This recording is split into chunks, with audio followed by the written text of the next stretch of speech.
Gentlemen, it's been a while. How are you? Who are you? Well, I look a little different, so Do you want to might show? not recognize me. Do you want to show the? I mean, I'm good with that. Take off my hair now because I got some hat head, but I did chop off all my hair. So if you saw me before, I used to have really long hair. Now I have short hair. Just my question to that was, Leslie didn't copy you, did she? No.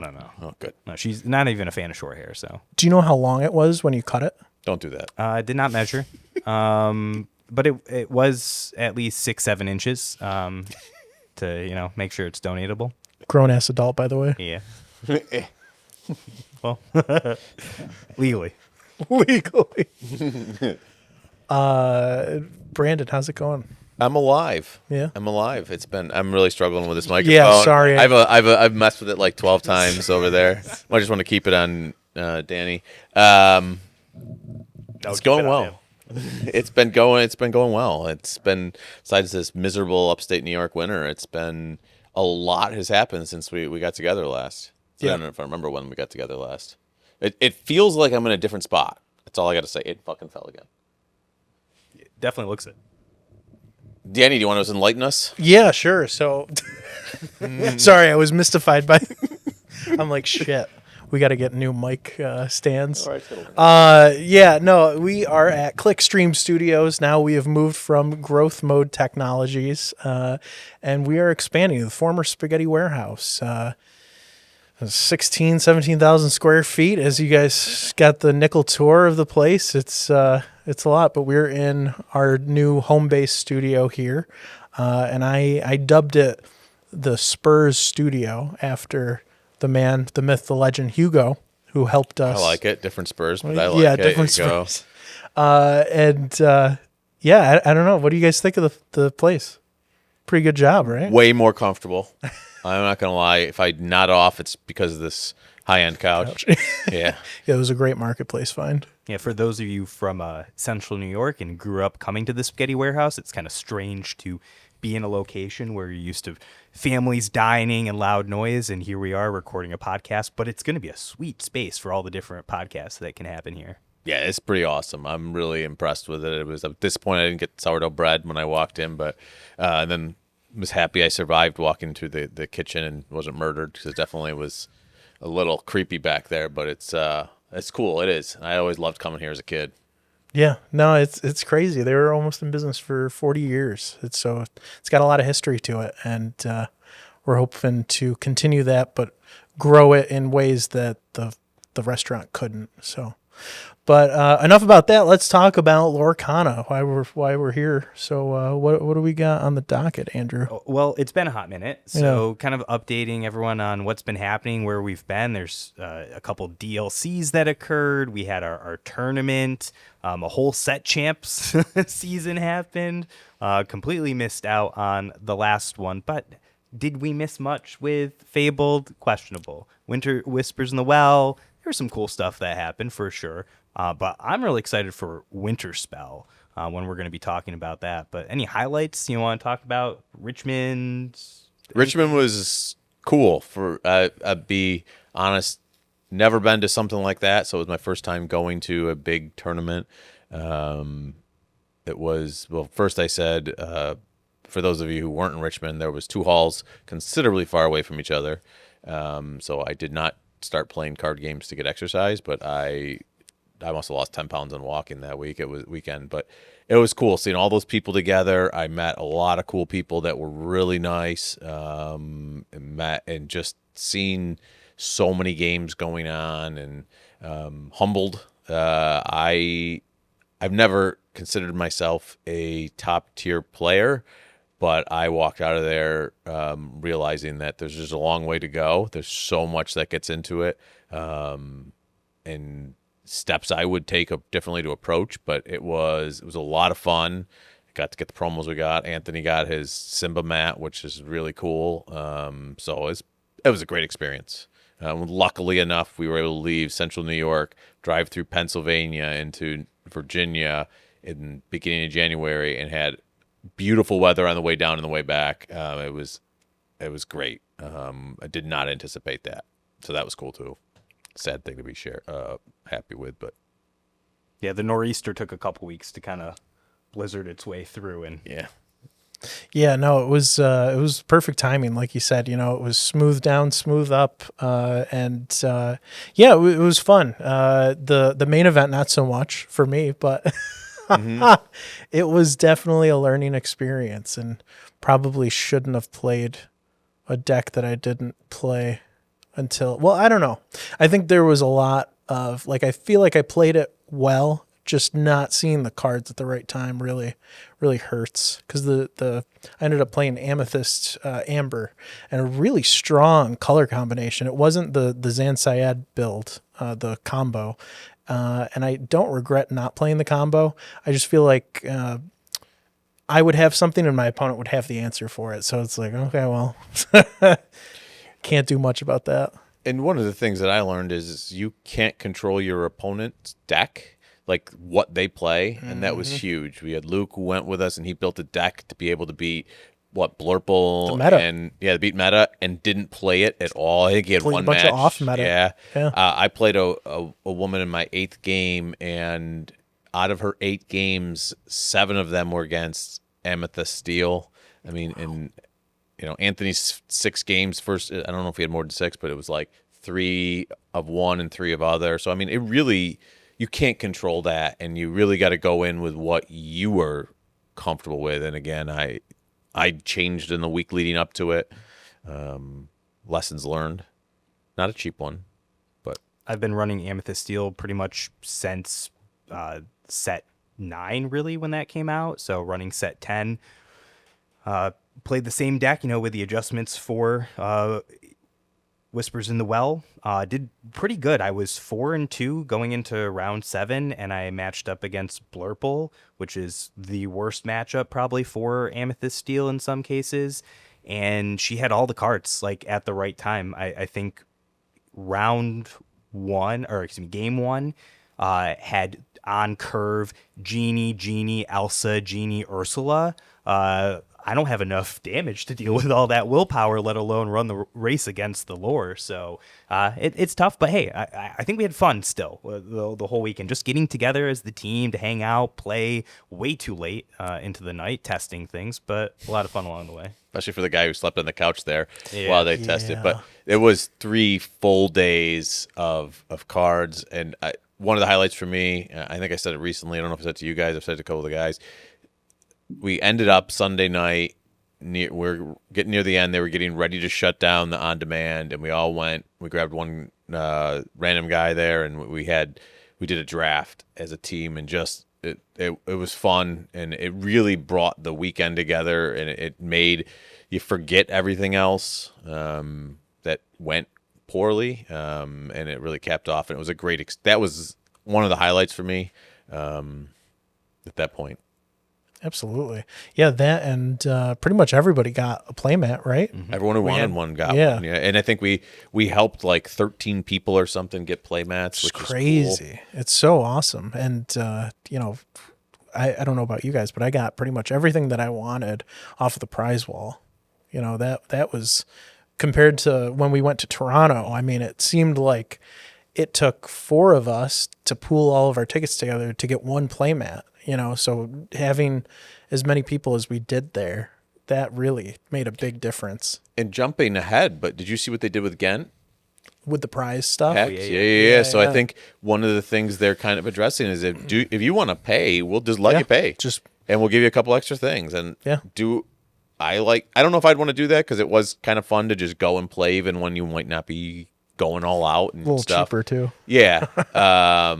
But you got some cool stuff. I mean, for 700 pounds, you're what does that translate to? It's the VIP. Yeah, I don't know. I didn't ever look, but you're getting it's both. 300. Is it really? Yeah, it's is it that much? No, you're getting both playmats, which is pretty comparable in value. You're getting all the non-promos. You're getting a mug, a backpack, VIP tent. I love a good backpack. I think it was a backpack. Yeah, I did see the backpack. Was there a hat, maybe too? Yeah, like a mug and stuff. Play set of hats. Very, very cool combo. I don't know, $900 though. Up front it says that. Then if I went back and looked, I'd wonder how close I came. Yeah. But then the other side of that, I thought of as us as a team,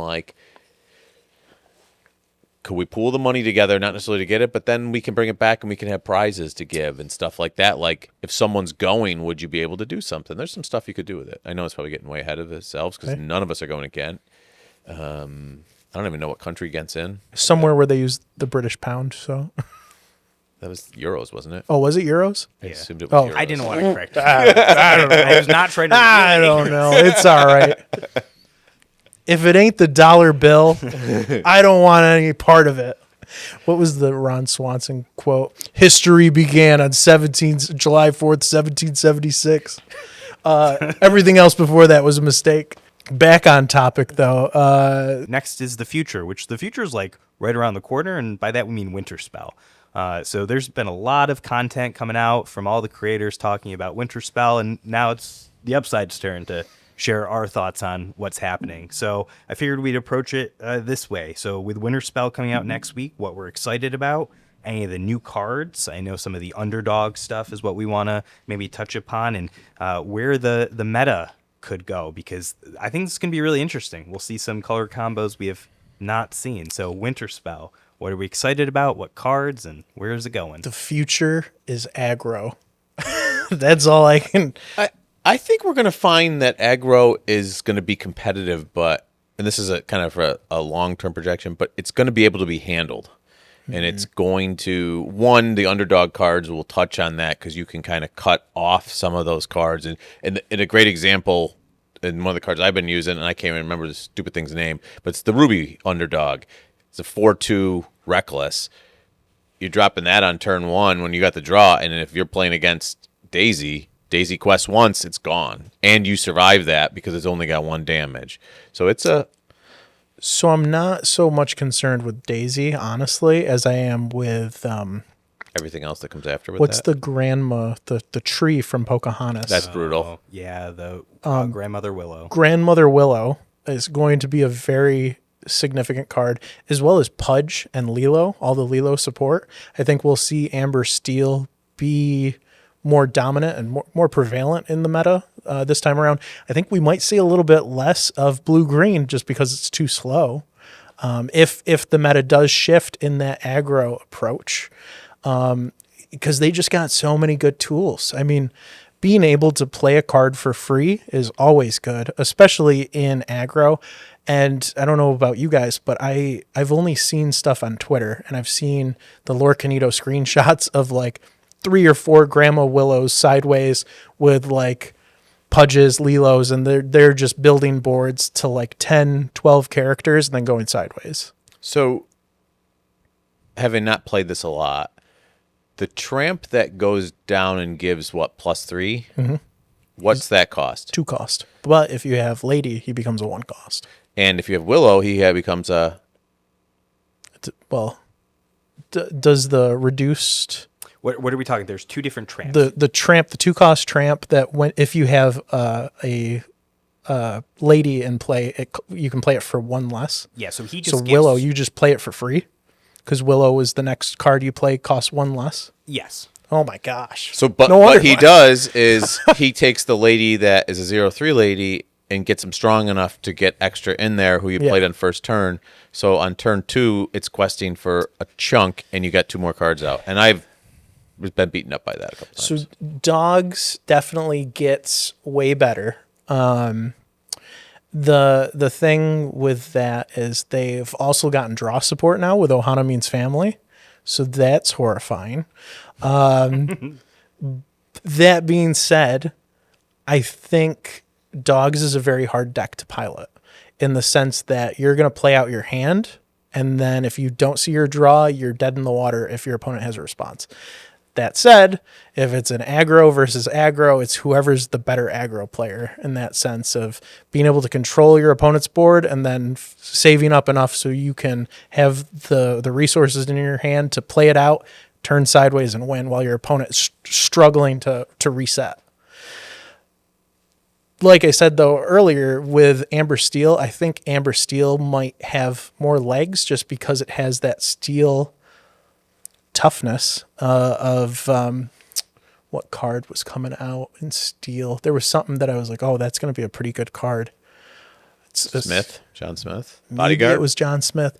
Was five, he? 5 cost uninkable bodyguard. He's a 3/6 quest for 2, but he has to be the target of any action chosen, or something along those Yeah, it lines. must be if he can be chosen, you got to choose him. Yeah, and it Just crazy. it hurts a lot because you have to attack him, and he's a 3/6.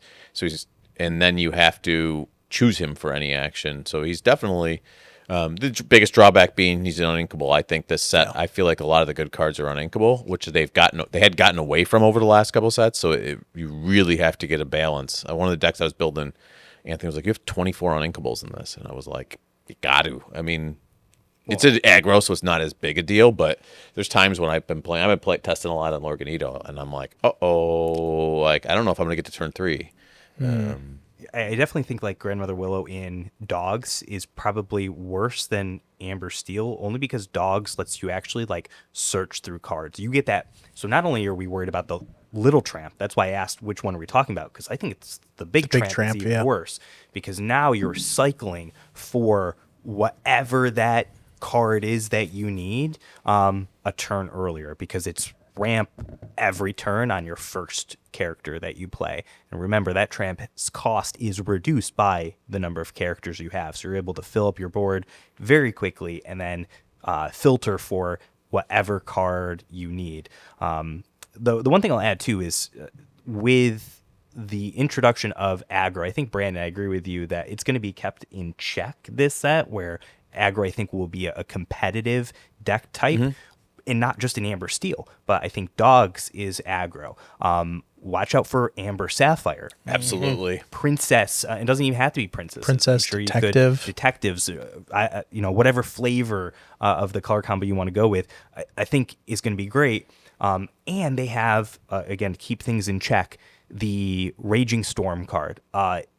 It feels so good right now to have a board wipe that is, I think, balanced. What felt bad about Be Prepared was the fact that it could be sung, and then you had all this leftover ink that you could then play cards with. With this one, unless you're at like the 16 ink Sapphire, which does happen, it will happen because there's a lot of inking in this new set. But that board wipe on 8 ink, it feels fair and balanced, and it resets the board, and now you're back in a state of, okay, how do we recover? And if I just got rid of all of your Grandma Willows, you got no more extra, ability to get cards out. So I think it's pretty fair right now. Yeah, and that's where I'm kind of at. I think there's a lot of balance. I think Amber will be it's just so strong in aggro that I think any color will be able to pair with it. I've definitely, my playtesting, seen every color. I think everyone's trying something there. It's interesting as you go. I just think that there's Blurple's been very frustrating against for me. I think I posted that to you guys yesterday. I can't do anything with it against it. It feels like it's and maybe it's just my matchups, but there was a couple things that have been dropping. Touched on some of the newer cards, the new Sven Rush Evasive Challenger. And he comes in and he's a 5 power, 4 costs. And I said, you can drop, if you in Blurple, you ramp up pretty quickly. And I've seen a lot of people going straight, whatever on 1, and then turn 2 they're doing either Azurite or Tipo, and then coming back with the other one on turn 3. So they're loaded and ready to go early on. Then you have your Elsa to tap someone down, and then you throw what's his name on top of it, the Sven, and it's like what you just played's gone, which is kind of nice in that when you're on the other side of it, you have that instant response to a card, which is nice to not have to sit there and sweat for a couple turns from their standpoint. Ruby's got one, I think, with the new Copper, with the new Maui Hero to All, and 8/5. I mean, he can wipe out locations in one shot with Rush, right? My early vibe is that this feels a lot like where set 2 felt like. So with Rise of the Floodborn, because we had some powerful stuff back then, and I don't think it's as strong, but we've got Maui at home, and it's the Copper, right? We've got the Be Prepared at home, it's the Raging Storm. So there are a lot of cards that we used to have way back when. Sven, I think, is like Madam Mim Fox. Not as good, but this one's evasive, uninkable, Oh, yeah, evasive. doesn't bring back. So there's trade-offs for it, but it reminds me of that kind of power level spike back in Rise of the Floodborn. Thermic Muscle 38 in our chat mentioned, do we see the comeback of Red Blue? Does that live on? I think that I think at some point during this meta, this set, I think we will. I just think it's figuring it out. Like, I think there's a couple things I was going to touch on a different color, and I'll come back to it. But like, I think there's pieces of the combination where people can put them together and do that. One of the reasons Red Blue I always thought worked was, you had that threat of be prepared, and that's not there anymore. There's some cards in the Ruby that we can hit on that can knock some stuff out still. I mean, you have some different things, like Horseman can knock out some of those lower cards. You have... well, the new stuff. We got Grab Your Bow, banish 2 characters with strength 2 or less. Yep. The new... Pete? What was that? Pete? Ruby Pete? No, Sapphire Pete. Oh, Sapphire Pete. In Red Blue is going to be kind of crazy. Guy. Yeah. Like, having an on-demand vision is kind of crazy. And he's strong. He's a 5/5. Yeah. And all you got to do is quest him, but then you have to be able to take out a 5. Yeah. It lasts a couple turns. So I think it's possible. We have to see the meta get tested now. And that's the thing, is like, this is all, for the most part, theory craft plus what's happening in very isolated and small scale experimental pods, if you will. We have to get to the big tournaments, which we're close. When's Ghent? Is that February something? Is that soon, or is that March? Let me look. I want to say there is a DLC. I want to say, like, March. I saw DKP touch something. Australia. There's someone saying, like, is that like launch weekend, official weekend? So it's like a 20th or something. It is like March 6th to 8th. That's Ghent. Yeah, that's in Belgium. Yep. So we're going to have the Melbourne, I think, DLC on the 20th, which would be for release. Yeah, official release, and everything's live. Another thing I'm interested to see if anyone can make work. In Amethyst, they introduced when cards leave your discard. And there's a lot of power behind that. For instance, the Ana shift. You can shift it for 0. And I feel like the way it works, you can actually shift the turn you play the lower cost Ana. So I think when you do that, you're allowed to take a card out of your discard. I want to say, I could be wrong, but I haven't seen anyone using any of those cards yet. But I feel like once someone takes the time to figure it out and they get them in their hand, I think that could, again, change things, because you can't, like we go back to a few sets ago, you could plan what you're playing against. I don't think you're going to be able to do that anymore. I think the meta is going to be changing, and depending on where you're at, like local meta is going to be different than, like, let's use us, Syracuse. We might not see the same thing in Rochester and Buffalo or Albany. And if you travel for a tournament there or set championship there, you might be less likely to be able to prepare for it. Yeah, it is interesting. I feel like I noticed it this set. We don't like playing aggro over in Syracuse, and it's kind of ironic because I ended up building that Amber Sapphire aggro list, and then Rochester didn't realize that until it was too late. But like, aggro, I feel like in this area isn't that popular, and I don't know why. I don't know, because it's a strong deck type. It's just I will say part of that reason is Matt Ulrich had a kid. I think Matt likes the aggro. He definitely likes an aggro, and he's been playing less. I feel like when he's out there, maybe that's, if you're an aggro player and you can pick it up and run with it a little bit, a lot easier than learning some of the teched out, some of the other decks. Like my last set championship up in Misfit games I went to, I just took Anthony's deck because I wanted to play blue green. I hadn't played it really in a couple sets, and I was like trying to get him to teach me, like, what do I need to know? And his response was, it's really easy. And he wasn't being a dick this time. Yeah. He was being serious. It wasn't as easy as he said it was, based on my results. But but I think that some of that aggro you can kind of do and pick up and run with it. That's my opinion. Yeah. To me, it's one of those, you either have to be really fast and close out the games, or be really good on your feet and figure out your next move. Loaded dice, that helps. Yeah, loaded dice.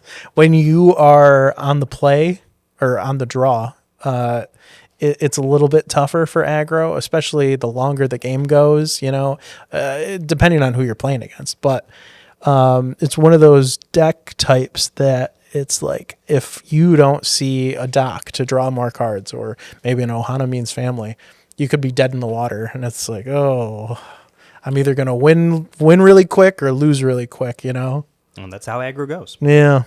Yeah, and one of the other things is I found the few times, like I tried to run a Sapphire Steel one. It's been doing decently, better than it was last set, I found. There's a couple new cards in there that have helped it. But once you, like last set, I showed up week 1 or 2, I did well. I remember playing against you, and I hit you with the Brooklyn. Was it Brooklyn? No. The bodyguard, yeah. The bodyguard one. Oh, yeah. And he was like, he spent 5 minutes trying to figure out how to take it out, took it out, and then I top decked another one, and I thought he was going to throw the table. But like a week or 2 later, everyone had a response to it.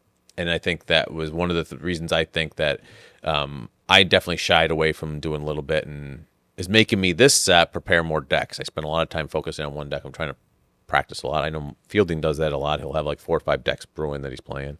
And I'm trying to do that a little more, but one of the things I'd like to hear what people say is like Ruby Amethyst. Sorry, I still like calling by their non-official names.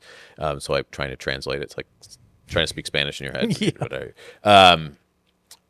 That one I can't. I don't think that. I think that's gonna go away. Like I thought that was decent last set. You could get. That's what I won.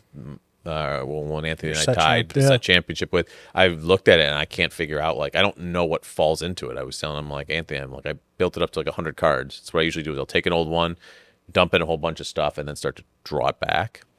It didn't work at all. And so that one could go away. Yeah, we'll have to see where other decks from last set, we did talk about Blurple a little bit already, but Amethyst Steel, I don't know. We'll have to see. Again, we got to test things. We talked about dogs. Danny, you mentioned you're worried about Emerald Sapphire maybe because it could be still too slow in this new, more aggro-heavy meta. So I think it'll still have legs. It's just a matter of how much aggro we'll see because it is such a good deck. It's so consistent.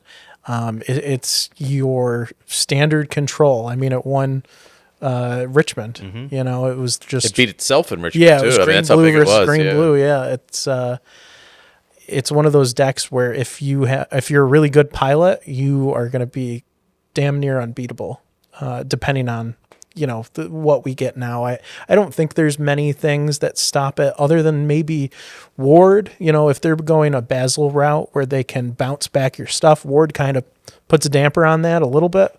But the only other thing I can think of is the aggro, because it takes a little bit to set up. But even if you see everything on curve, being able to ramp on 2, Cindy on 3, you're still, is it enough while your opponent is going like, okay, I'm going to turn these cards sideways and gain 7 lore, Well, and they also got new tools too. So I think it's worth mentioning the new Moana, I think is pretty busted. When you can ink from the discard, it unlocks so many things because now you can keep your hand whatever it needs to be. You're not inking necessarily something from your hand. You can play something from the discard, and those actions you would never get back, your sail, your let it go, those can be great things to throw in your inkwell when you want to save your characters to do things. So I hear you. Well, they still got the same tools they had before, and I think they got new tools. And that Moana, talking about like a broken card, you don't have to exert it to ink from the discard. It just allows you to. So now you have to be able to get rid of it. And again, if I can go from my discard, there's going to be cards in there, especially if you could throw some in early. Well, in Sapphire, you could play Develop Your Brain. On turn 1, you already got something in the inkwell. On turn 2, you play Sail. You got something in the inkwell now. Turn 3, are we playing any 3 costs? No, at that point we're characters in 4 ink, but you're running Cindy at that point usually. Yeah. So you at least have 2 cards in your inkwell, if not just 1. But I think this is a good segue over to, I think, the last maybe new thing to mention from Winterspell. is a new type for ability, which is Underdog. And I think this helps out, Danny, to your point about concern with aggro. Well, now every color has a turn 1 if I am on the draw card. That's actually pretty darn good because now I get to play it for 1. I've really enjoyed playing the Angel in Amber because she's, I think, a better version of Cinderella. She has Singer 3, and when you can play her on the draw, that feels so good into a lot of decks where now I've got potentially the answer to whatever your maybe aggro threat is, which before I wouldn't have that on turn 1 because we don't have any Singers. So I think that the Angel Underdog is something I'm really excited to play with this set. There's in touchdown, so that's Angel. You're touching on the Ruby one we briefly mentioned earlier. I can't remember the name. I know it's a villain. It's great. I actually would, if I'm in a Ruby Steel deck, I'd rather have that and go draw than have like Mulan out there. Because one, it's stronger. Two, but you're just sitting there and it's that threat. So they're gonna have to think, do I want a quest? Let's see, the Sapphire one. It's got Ward. It's a 1/2 Ward, two quester, which is strong on turn 1. Especially when you can throw that out for 1 on turn 1, and then turn 2 you can sometimes come back with a couple low cost 1s, and you could be sitting pretty strong. Steals gives you resist 1, which is great when you going against some of those 1/2s or the 2/2s. It's going to survive or take no damage and take stuff out. What are the other colors? The Emerald one I'm blanking on. Yeah, I don't have because I have never really touched Emerald. And Amethyst. Speaking of Emerald, while we're looking that up, can I tell you the card that I'm most excited for this set? Todd. I'm gonna the Hound, yeah. Guys, it's inkable. It's not uninkable. For once, Emerald gets a champ. What is this? The legendary that isn't useless. I am honestly like Emerald Brothers. It's our time to stand up. We finally got a good legendary. I also think it looks cool too. Oh yeah, it looks great. But this with He's a Tramp, the 1-cost action song. It's a shift right? 5. It has evasive. It's a 6/6. It costs 7. And it quests for 2. But it says twice during your turn, whenever this character is chosen for an action or an item's ability, you may ready him. You can quest with him again. It is a great card for Emerald, and it hopefully will open up some possibilities for new Emerald decks. I think there's going to be some things around Todd. I don't know if it's going to be good or not, but I'm super excited for Todd. Well, I mean, let's be honest. All it has to do is be chosen, right? So you can drop it down in strength. You can do anything for the turn just to get it. Improvise. The He's a Tramp, I think we'll see a lot of play because it's basically Tramp, the 2-cost Tramp that we talked about. There's just so much potential for that card. And I hope that it doesn't get brushed under the carpet. I hope that card sees some play. I think it will. Yeah, I mean, you could have some fun with it. You could Mother Knows Best it back to your hand, right? And the second one after a quest for the, and... Oh, no, we'll go back to your hand before a quest. Yeah. Well, it's also the rare Todd Playful Kit, which whenever this character quests, you can either gain 1 lore, already quest for 2, or chosen character of yours gains evasive until the start of your turn. So depending on what deck you're running in, it can still be pretty aggressive, and then it's another shift line. Yeah. For you. That's awesome. I'm really excited that they brought Fox and the Hound in and gave it some good cards. We briefly talked about the Copper and Ruby. I think it's an amazing card. I think it's a better version of Hero to All. What was the grandma's? Was it the grandma? Strike a Good Match is another. Oh no, that's just brought kidding. back, right? Yeah, that one was a reprint. Where was it? Oh, Education and Elimination is what I'm thinking of for Todd. And that's choose 1, draw a card, then chosen character of yours gains +1 lore and gains evasive until the start of your next turn. Or you can use its other ability to banish chosen damaged character.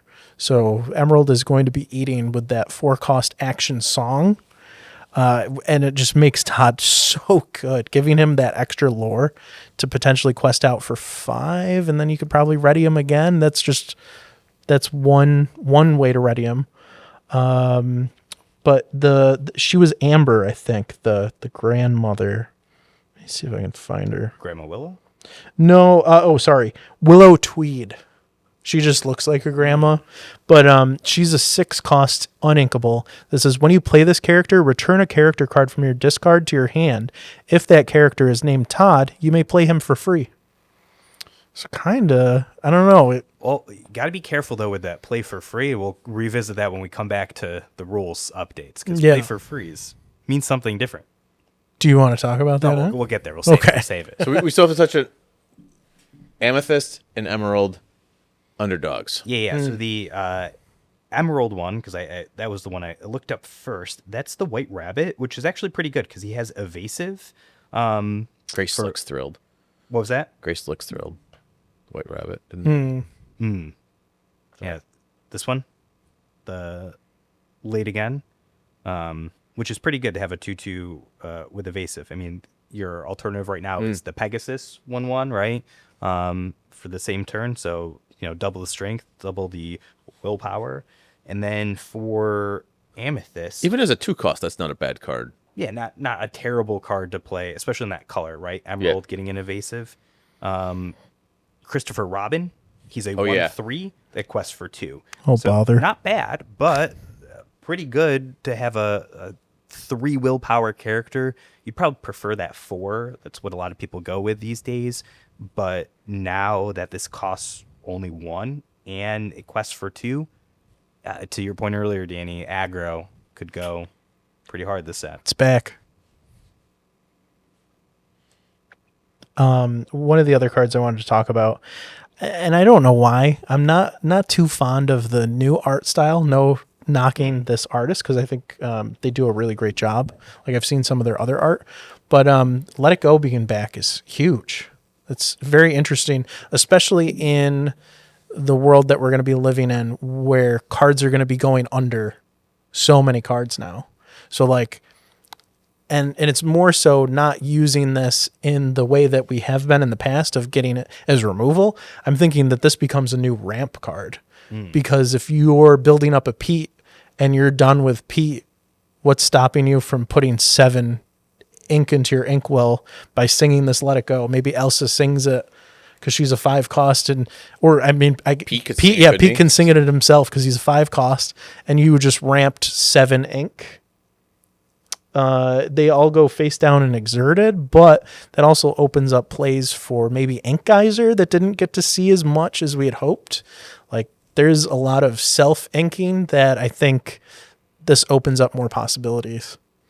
And it's just great to have back in the game. It felt with like Hades coming back that it functionally does the same thing, right? It's putting your opponent's card in the inkwell. But Let It Go, it's such an iconic song, obviously, for Disney since the release of Frozen. But I didn't think it was like too overpowered for songs. And there is a significant trade-off when you are ramping, especially into like ramp decks. It feels really bad when it's like, oh, I'm doing the thing you wanted to do already. Great. You boosted it even better. There's another card under there. So I was surprised it didn't get reprinted, but I'm glad to see it's back. I never really played much with it. Just hadn't played any decks that used it, but on some of my decks, it hasn't been a bad thing when I've seen it when I've played. Like, oh, I could use that extra ink. I'm okay with that. It'll be interesting to see how much play it gets. It's inkable though, isn't it? Yep. Mm-hmm. Yeah, and that I think that's a trade off. It's a good 5-cost. Yeah. It'll be interesting. I mean, there's so many cards again. I think a lot of times a set would come out with 204 cards, and we'd be like, all right, there's 33 cards that are worth playing. I think you're going to see a lot more of this set. It also reminded me, I wish I had gotten more Let It Go promos at Richmond, because I think that was a $1,200 point card on the prize wall. My only thing I wanted I didn't get because they were gone. Yeah, on Sunday they were sold out. And I was like, I was gonna get another one too. I just didn't go down. Yeah, that was one of the things I wish I had done. Yeah, someone had insider information. They're like, get it now. Get it all. Yeah. Next set. We're all waiting for that whole new world. Anytime now. Well, so can we segue to rules? Yeah, I think that's a perfect segue. There are some updates to the rules. And I wasn't even going to mention this, but now that you brought it up, Danny, the one rule change that really bothers me, grinds your gears. That grinds my gears, is the change to how decking works. So it's very common in TCGs that when you run out of cards in your deck, you lose the game. Yeah, it's a deck out. Other games have provide like a variant on that, like in Star Wars Unlimited, your base starts taking damage. So you're not out yet, but you're gonna be. I think in Riftbound it does the same thing. It's like you lose out on something. I don't know, actually. I don't know if... I think when you run out of cards, you just reshuffle or something. I don't know if you deck out in that game. Okay, well, the point is, right, there's an answer to this. Well, in Lorcana, it was like your traditional. When you run out, that's it. You can't draw, you lose. So they changed that. Now it's at the end of your turn. If you have no cards left in your deck, you lose. They said that they did this for two reasons. One, it makes you have to use all of your remaining resources now. So if you can't draw from your deck, that's fine. You might have a handful of cards that you can still play, so they want you to play them out, and then, I've used up all of my possible resources. There's nothing I can do there now. The other reason that they gave was it clears up, apparently, some confusion if both players happen to run out of cards at the same time. The latter bothers me because that can't even happen in the game. I'm not buying that. There's nothing that happens simultaneously in Lorcana. Everything happens in order of active player followed by the other player, or in order. If you're playing a multiplayer game, so the fact that they said that makes me think, well, that would never happen. So for casual players, I could see some confusion there. But when you just look at the rules of Lorcana, that's not how it works. Why I bring this up is I use Whole New World in my Steel Song deck to wheel my opponent out of their deck, and the number of games I have won where it's there, like all they have to do is make it to their next turn and they win, and they don't because I deck them. Now I've seen them do it. Gone. Yeah, I know. I wanted to ask you that question because I was like, as soon as I saw it, I'm like, oh, that sucks for Andrew. Yeah. And to be fair, I think that's the most exciting way to win a game. The first time I decked you, the very first time I did it, and I was like yelled it across the store. I'm like, I decked Danny. I decked myself. Yeah, I went through. I get credit. That was blue steel items. Yeah. The question I have with that is, at the end of your turn. So if we're playing, and it's my turn. I force you. I Whole New World, so you get decked at that point. Then you get to play your whole turn. Yeah, you get to So I would argue that the description is not the proper description that they gave, the rationale, which is, I'll be honest, this is where I think Lorcana has consistently dropped the ball, is they forget that people can think, and they give you stories. The real reason is they want to stand out. This is a different approach to it. We're doing something different. It's not about, like you said, the second reason doesn't exist. That cannot happen according to the rules of Lorcana. It's the family-friendly approach, and it's not... Decking somebody out is a competitive move. It's just like, that's what Mill does, and I think that they want to be less sweaty in that approach because as a casual player, it's upsetting that, like, oh, this guy just took all the cards that I put all this time into building this deck, and now they're all in the trash. Let's be honest, though. First of all, there's two different sets of rules. There's here's what you do, but when we go to a tournament, we're going to do something different. You could have done that.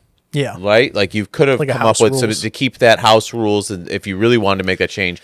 And, I mean, my first TCG, you don't survive without the competitiveness. You don't. That drives product price, the resale market. Out all of their championship events. Like, Richmond was very hard to get into. I didn't get it until a week and a half before, and I was nervous because Anthony got a ticket, and I was like, I'm going to have to sit outside the stupid convention hall for 3 days while he played cards. But so anyways, so I don't. again, this points to Ravensburger and whomever. I don't think they do a good job of telling the truth. I think Fabled is another example of that, you know. Well, and I'll say that of all the rules that I wanted to bring up, this is, I think, the one that we'll worry the least about in actuality. I mean, besides playing the whole New World deck. I was going to say, unless a whole new world comes back. Yeah, I mean, for Infinity, it's like a thing to worry, but I don't. Yeah. And there was some speculation in our Discord that with this introduction of the rule, were they thinking about perhaps a reprint? Maybe. I could see it. But it's unless there are other cards that come out where this becomes a real issue, no other deck is decking right now. That's not how the game is being played. There's not a sufficient mill. And I was thinking about that too, because right now the only mill cards, I believe, are Alice in Wonderland related, like the Mad Hatter's Teapot and a very, what was it, Happy Unbirthday or something. So maybe down the line there's some more Alice in Wonderland sets that might come out past what is it, the Wild Unknown, what's Attack of the Vines is the Attack of the Vines, yeah, that's the next one. So I don't know, maybe there's something in there that's like somebody said, whoa, we got to change this because this is in testing, this has been miserable. Whatever's coming out in the Toy Story set, I mean, let's call it what it is, the Toy Story set, the Pixar set, that's already done. There's nothing being changed at this point. We're 3 months out. Production's going on it. They can't wait any longer. So they know if it's coming out. I think if it comes out, it would come out 2 sets down, because then that would give you a full 8 set run with it, as opposed to a 5 set run, right? Because it would come out in the next rotation. Yeah. That's my personal take, but there's been 2 cards that have been missing since rotation that made me mad. Whole New World was one of them, and the other one was Ballroom Sensation. I missed that one too. Well, we've got Cindy back home, Angel, and no Whole New World yet. So we'll stay tuned for that. Not yet. All right, inform us on some of these other changes. Yeah, so then this is the rule that we're actually going to interact with, and it has caused so much confusion because the game up until probably set 5 was more vibes than actual rules. And this is the damage change. So there were cards that referred to like dealing damage, but it wasn't really the keyword deal damage. And so this is what's new, is the rules have clarified the different ways in which damage can be, let's say, distributed in the game of Lorcana. So you can deal damage, you can put damage, you can move damage, you can remove damage, and the new one is you can take damage. So for this context, we don't need to worry about removing damage. That's not really relevant here. Although, is removing damage from something to move on to another one? There's some rules discussions happening there. But for this, podcast, we're going to take out remove for a second. So really, it's just deal, put, move, and take. Now, those are all 3 different things that when you look at cards, they say exactly those words. Malicious, mean, and scary. It puts damage on a card. Strength of a Raging Fire deals damage to a card. Cheshire Cat moves damage to a card. So those are all very important things because these keywords will come up on different cards. Take is the new one. Take refers to all 3 of those things. If damage has been moved, if damage has been dealt, if damage has been put, that means damage has been taken, right? So when something takes damage, it's one of those 3 things. So we've only seen 1 card so far with that printed text. That's the new Lilo, the bundled up steel card. She says the first time that she would take damage, she doesn't. That's the steel card that I was thinking of. I knew it, but yeah, sorry. Not to derail you. No. So she's why this rule is relevant. Yeah. And a lot of people are confused by take because there have been cards that have used kind of the word deal loosely. An example of this is the Beast Relentless. Whenever, I forget what the actual language is, but it's like whenever a character is dealt damage, you can ready this character. They didn't mean the keyword dealt. They meant just like whenever a character is damaged. And there are a couple of cards that have the is damaged. That is being changed now to has taken damage or when it takes damage. So if they were to errata or reprint the card, I have a feeling like that language would be used, not the old language. So that's relevant because as we care about things like, well, this Rapunzel, the first time a character would be dealt damage, that's different than if a character has damage put on it, right? So it makes it more confusing because there's more things to think about, but cleans up the game incredibly because it's very precise language. We don't just mean deal casually. That means dealt damage. So what do we think about the changes to damage? Well, let's add one piece of that. How does that deal with resist? Separate. We're going to come back to that. That's another change. Oh, great. Rule. It's one of the ones you got to kind of see in play. So really the biggest impacted on that would be the Lilo then, right? Nothing else really changes in how they interact, right? I mean, is that correct? So it's just that Lilo. So it makes it harder to take that 1/2 costs quest for 2 Lilo out. You have to hit it twice, and it will deal just 1 damage each time. But it's So how does that work with Rapunzel? The Rapunzel from last set, the 2-drop that says, what is it? When the card that you've chosen to support needs to have, or it's the first time it would take damage, it doesn't take damage. Oh, it doesn't say take damage. First time it's dealt damage. Yeah. Keyword is dealt. And so what is dealt? When it says deal or dealt. So Strength of the Raging Fire, when it's challenged by a character. So it doesn't get around malicious, meaning scary. Correct, because malicious, meaning scary, it says put 1 damage. But Lilo gets around, does not take damage, does not receive any damage. Because take means put, move, or deal. It's all 3 of those things are an example of how you can take damage in Lorcana. That's so interesting. You're going to need like a legal degree to. Well, because people casually use these words. Yeah. And it was like, it's very Josh Adams, important. our Discord, was like just using the word deal. And it's like, that's how we've gone Learned about it, saying the up words. until I this deal point. damage, right? But no. You're either dealing damage from a challenge or an effect. You are putting damage by an effect. You are moving damage by an effect. All those are ways you can take damage. Yeah. So just got to be clear with our words. So this is, I think it's a good thing overall in my mind. Like, you got to clarify as your game evolves. You have to clarify. You're going to bring things in 2 years that you hadn't anticipated bringing in. You have to clarify. The biggest impact is the casual player. And when I say casual, like, they'll play a couple games here and there, but they're going to show up at set championships, and then they're going to struggle a little bit because you have to. And I saw that. I know a couple times this set people who you're not playing every day, or you play, but you don't get into the technical terms. When we go to a set championship, we expect the rules to be followed to T because the rules are there because it evens the playing field a little bit. You don't have the house rules for championships like that. So that's overall, I would just think that's a good thing. Agreed. Yeah, no, I don't know. It's very interesting as the game evolves. We'll be going into year 3 in August. Yeah, August was the anniversary. So it'll be interesting. I was also going to ask you guys quickly your opinions on the next rotation. We'll have everything up to Fabled, right? We'll rotate out. Well, the Fabled will be in, but up.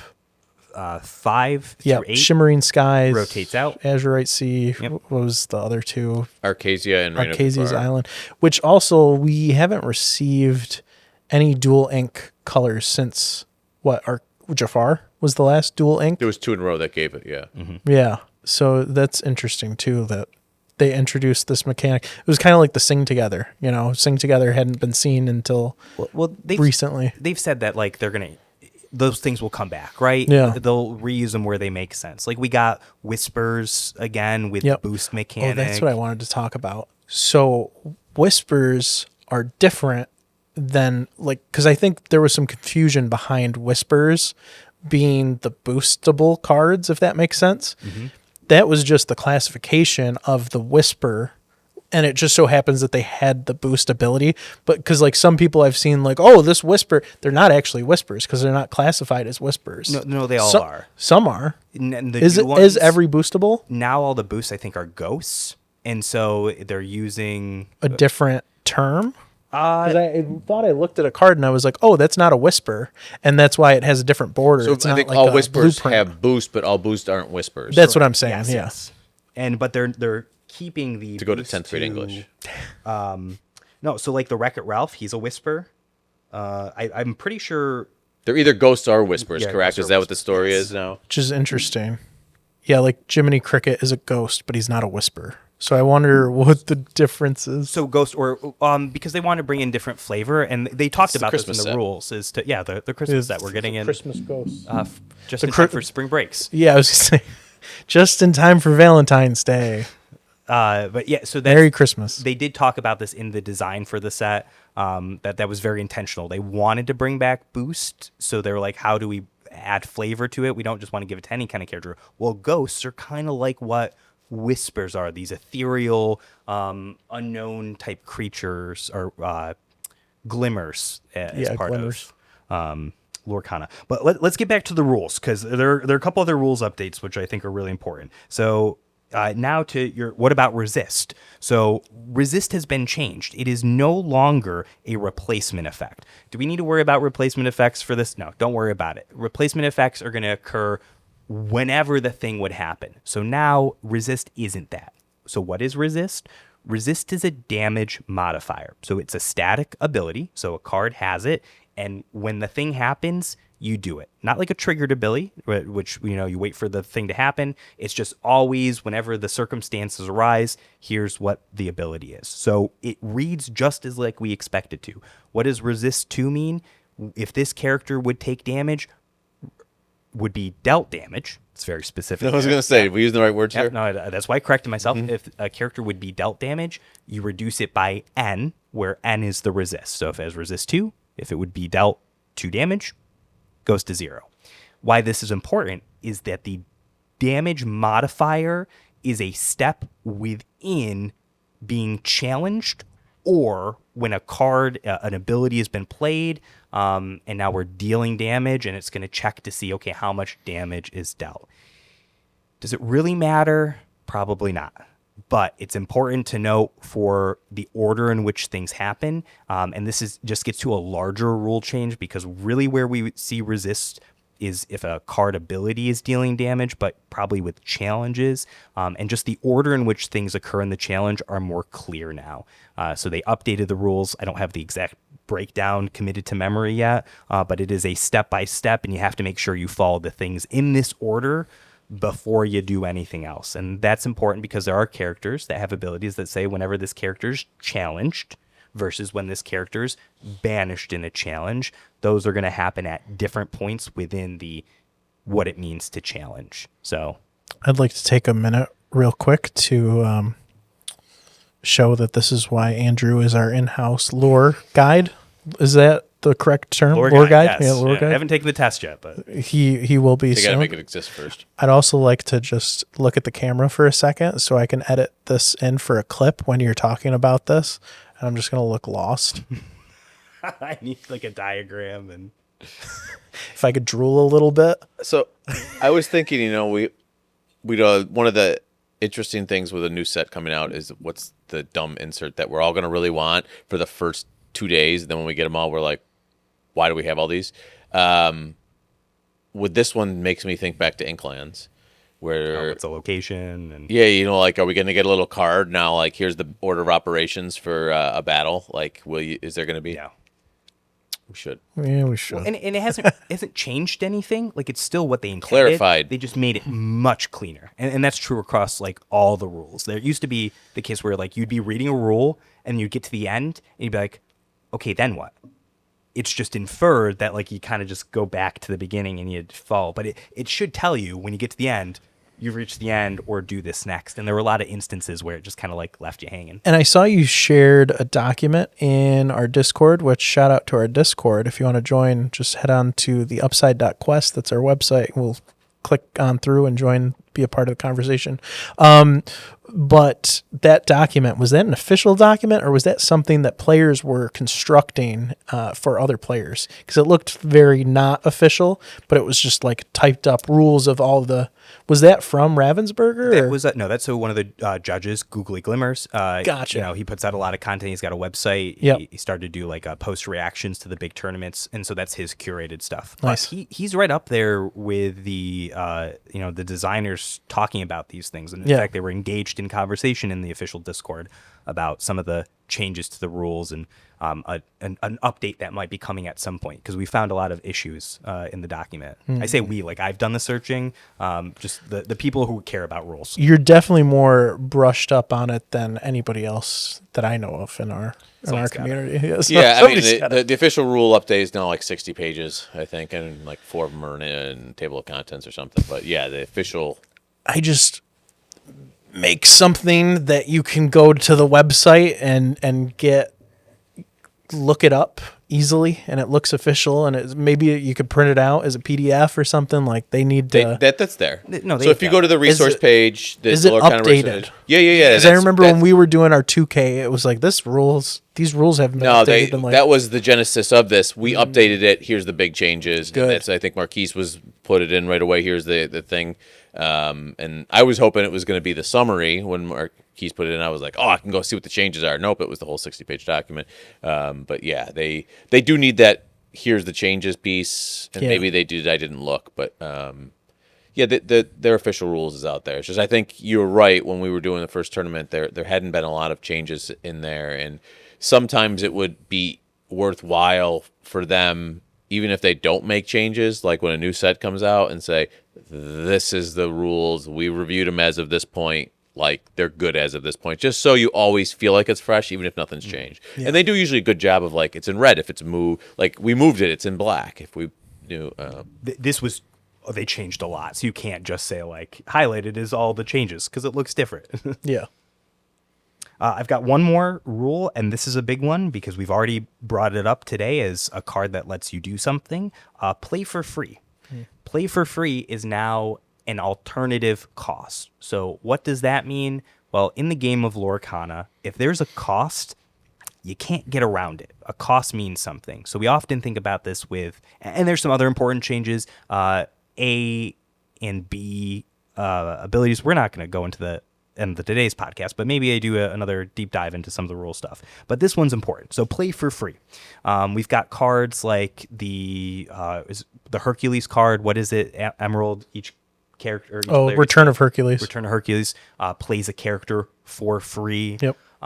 You just Lady. mentioned the old lady Willow, card. Widow Tweed from Fox and the Hound. The lady may play a character for free with cost 3 or less. Okay, Yep. so why is this important? Why are you clarifying that this is now an alternative cost?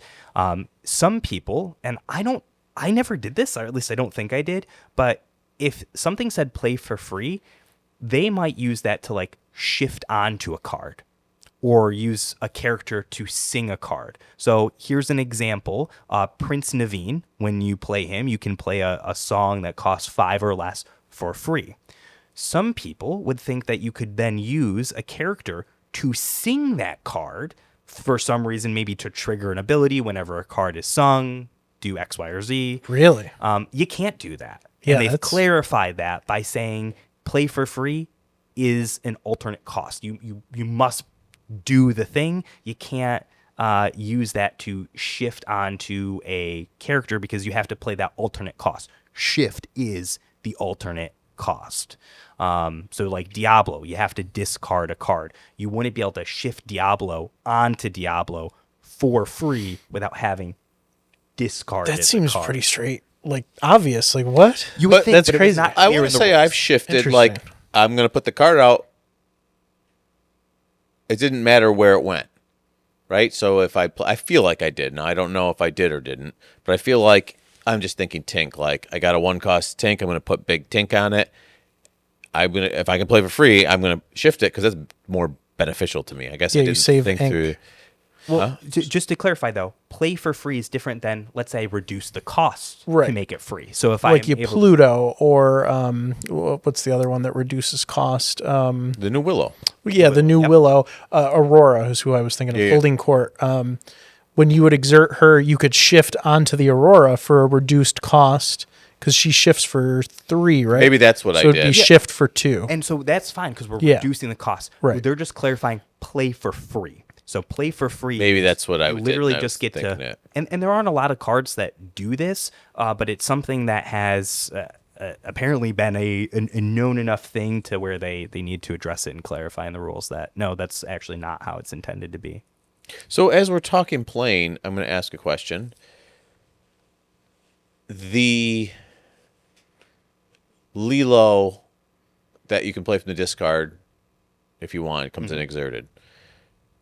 Does that happen prior to Willow takes effect? Because it's before your turn or at the start of your turn? Start your turn. It's during your So turn. if you're doing that and Willow's out, you could be... Or if you got Play two her Willows for out, 1. you could play her for free, Right. Which is Well, interesting. play it for a reduced cost. which Yes. is free. This is why we got to be clear with our terms, gentlemen. And that's why Words mean things. you need to speak your moves. I don't know. I didn't experience this too much in Richmond. I don't know about you guys, but it still drives me nuts when my opponent doesn't designate what they're doing. There was my round 1 opponent that I played, super nice guy, but he ended his turn and I was sitting there and I was like, "Can I go?" He was like, "Oh yeah." You got to tell me that, bud. Like, come on, let's communicate back and forth. Let me know. I don't remember It's playing a 2-player game. I do that a lot because I'm in my head. I've moved on. Yeah, you're doing I'm it. jumping ahead. I'm on my next turn, or I'm waiting to see what you're doing. I thought I said it. I didn't. I do that all the time. And when I get into it, like some days, I feel like I'm doing it more than others. I'll be like, just so we're clear. I fucking hate you. Yeah, no. I tend to forget things sometimes, so don't hesitate to ask. Yeah. Yeah, so tell your opponent what you're doing because you should. And honestly, with the rules now, let's be clear. Say you're dealing damage. Say you're putting damage. So someone doesn't accidentally use the word take and then they're confused why the card doesn't work. I am moving this damage with Cheshire Cat. How did this end up here? I told you. Exactly. That prevents any what's the word for the game state? An unrepairable, unfixable game state. You know, like what kind of happened at our 2K? What happened at our tournament? That's a whole nother thing. When the Grinch came running in, Yeah. Oh, goodness. what happened here? We should That's have what happens when filmed you let that. me be a judge. Yeah, the integrity of that. Oh, boy. We're professionals. Yeah. So as we're kind of getting near the end of this, I guess I have the question with Winterspell. What are the iconics? Pocahontas? Pocahontas and Moana. I think like a week before they announced them, I was like, oh, it's definitely going to be Stitch and Angel. Yeah, you were all about that. Well, it was everywhere. Everything they put out was Stitch and Angel, and then they're like, no, we're going to give you Pocahontas and Moana. I'm glad that it's not Stitch and Angel. You heard me, Stitch fans. Oh, hot take. Yeah, I'm gonna get crucified. Are you kidding me? It'll be interesting to see how those, because it's the Pocahontas, those are the two pretty heavy cards, right? Because it's the Pocahontas where when you quest, you get... No. This is the Pocahontas that Oh. you have not challenged this turn until the start of your next turn. Nobody can challenge. It's pretty good. It's very good. Pretty good in aggro. Now you got to shift her. I think it's when you shift this Yeah. character. I don't think it is. I think No, it's just when when he she- plays. I think when she plays, isn't it? I think when she quests, Well, it's you get her restricted. effect. But is she a shift 4 or 5 or something? She's a bigger card. I thought she was like a 7 drop or something. 5 cost, shift 3, and then ability. When you play this character, if you use shift to play her and none of your characters challenge this turn, characters can't challenge until the start of your next. So Wild. what you're doing with that is the other Pocahontas is down. You've got some 2 or 3 drop on there, right? Let's just say Daisy for easy sake. You quest with Daisy for 2. You quest for Pocahontas for 1, then get the 2 from Daisy, then shift, and you can't get beaten that way. You can't get challenged, right? Because you haven't challenged. It's like a better John Silver, the 3 cost Yeah, the steel 3/3, John yeah. Silver, because it was like, that guy can't challenge me next turn. Now you aren't challenging me, which is great for aggro. And you can't challenge either, so you got to make sure, right, that you Right. don't need to, because I would make that dumb move. Haha, now no one can challenge. Oh, wait, you're going to win next turn if I don't challenge? Oh, dang it. That's just another thing to be on the lookout for. Like, think of how many times people have forgotten about Pete I don't know how we're going to signify, because when you're in a turn and it goes for a long time, oh, did I challenge this turn? Is he sideways because I quested? There's been a few times where against Hugo, the last set champs at Megaton that we played in, there was a point where I was like, I'm pretty sure you just played that card this turn, so he couldn't quest with it. And he was like, are you sure? And at the time I was like, yeah, absolutely. Like, I remember you play. But then I was like, after I'm like, did he play it? And it was something like as simple as that. I could see that being an issue down the line of like, you got to make sure that you aren't challenging. Well, there are several things that you mentioned, Pete. Throw it out there. Yeah. There's the song now that you can't play actions or items too. So there's lots of things with Winterspell. Like you have to pay attention. You got there's got to be clear some memory marker or something. Maybe Matt could make us some tokens as reminders. So let's go. We had the fall with Halloween coming out whenever it came out. Then we have the winter one, and then the next one we're gonna jump right into summer, right? Yeah, sure.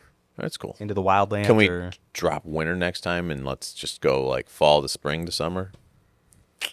Just throwing it out there. Not in such an era. No. Just winter. And instead of the groundhog, I think we have Lorcana and Winterspell screwing over our winter, giving us 3 more months of winter. It's true. That is literally what happens. Is that Elsa gets a little, too proud of her abilities and freezes all of Lorcana. Well, now let she's it the go all over location Syracuse. queen, right? Yeah. Oh yeah, we didn't talk about locations. Yeah, we'll save that for when Marquise gets. Yeah, we gotta have Marquise on here. Give an in-depth breakdown of locations back in Lorcana. So Marquise, tell me about locations. Well, Anthony and I had a disagreement, and this just speaks to Marquise. Huh? What's new? Yeah, exactly. It was about Marquise's location decks, and there's a new location card out there or something. I was like, I don't remember if I said it was good for Marquise or something to take down Marquise, and Anthony's like, that's not the location deck he plays. And I'm like, I feel like he plays every color combination in locations. He's tried them all, and yeah, his goal is to make them work. He's also in chat too. He said, I got you. That's our man. All right. Did we hit all the topics that we wanted to hit? We hit everything. Sweet. And then some. And then some. Yeah. That's what happens when a whole bunch of ADD kicks in. Yeah, it happens. All right, gentlemen. Well, thanks for being here. Thank you all for listening and tuning in. And until next new time. Location. Speaking of new location, we got one. We got a new location. Happy questing.